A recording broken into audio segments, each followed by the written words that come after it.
ഏറ്റവും വലിയൊരു ടെൻഷൻ എന്ന് പറയണത് സ്കൂളിൽ പോകുന്ന കുട്ടികളുണ്ടെങ്കിൽ അവർക്ക് ബ്രേക്ക്ഫാസ്റ്റും ലഞ്ചും ഒക്കെ എന്ത് കൊടുത്തു വിടും എന്നായിരിക്കും അല്ലേ. എൻ്റെ മോൾക്കാണെങ്കിൽ ബ്രേക്ക്ഫാസ്റ്റും ബ്രഞ്ചും മാത്രം കൊടുത്തു വിട്ടാൽ മതി കേട്ടോ. അപ്പോൾ ഈ വരുന്ന ഒരു വീക്കിൽ ഞാൻ എൻ്റെ ഒരു ബ്രേക്ക്ഫാസ്റ്റ് അല്ലെങ്കിൽ ബ്രഞ്ച് സീരീസ് കാണിച്ചു തരാം.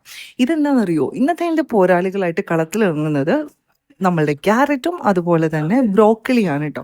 രണ്ടുപേരെ നല്ലോണം ചോപ്പ് ചെയ്തിട്ട് ഒരു കടായി വെക്കുക, അതിനകത്തേക്ക് കുറച്ച് വെളിച്ചെണ്ണ ഊറ്റിയിട്ട് ഇത് നല്ലോണം സോട്ട് ചെയ്തെടുക്കുക. സോട്ട് ചെയ്യുമ്പോൾ നിങ്ങളുടെ ഇഷ്ടത്തിനനുസരിച്ച് പെപ്പറും സോൾട്ടും ചേർത്ത് കൊടുക്കുക. നല്ലോണം സോട്ട് ചെയ്തിട്ടുള്ള ഈ മിക്സ്ചർ നമ്മളുടെ ഇഡ്ലി മാവ് ഉണ്ടല്ലോ, അല്ലെങ്കിൽ ദോശമാവ്, അതിനകത്തേക്ക് കൂട്ടിയിട്ട് നല്ലോണം മിക്സ് ചെയ്ത് കൊടുക്കുക. ഇഡ്ലി മാവിൻ്റെ കളർ ഒന്ന് എൻഹാൻസ് ചെയ്തിട്ട് വേറൊരു കളറാകുമ്പോഴത്തേക്കും നമ്മൾ ഇഡ്ലി മാവ് കൊടുക്കുന്നതെന്ന് ആർക്കും മനസ്സിലാവില്ലല്ലോ. അപ്പോൾ ദോശയോ അല്ല ഇഡ്ലിയോ അല്ലാത്തൊരു സാധനം. അപ്പം എങ്ങനെയാ, ട്രൈ ചെയ്ത് നോക്കല്ലേ. ഇന്ന് നമ്മളുടെ ബ്രഞ്ചായിട്ട് കൊടുക്കണത് ആപ്പിൾ കട്ട്സും കുറച്ച് നട്ട്സും ആണ് കേട്ടോ. അപ്പോൾ ഒന്ന് ട്രൈ ചെയ്ത് നോക്കൂന്നേ, എന്നിട്ട് ഇഷ്ടപ്പെടുകയാണെങ്കിൽ എൻ്റെ അടുത്ത് നിന്ന് പറയണം കേട്ടോ. അപ്പോൾ ശരി, നമുക്ക് കാണാം. Thank you so much. By.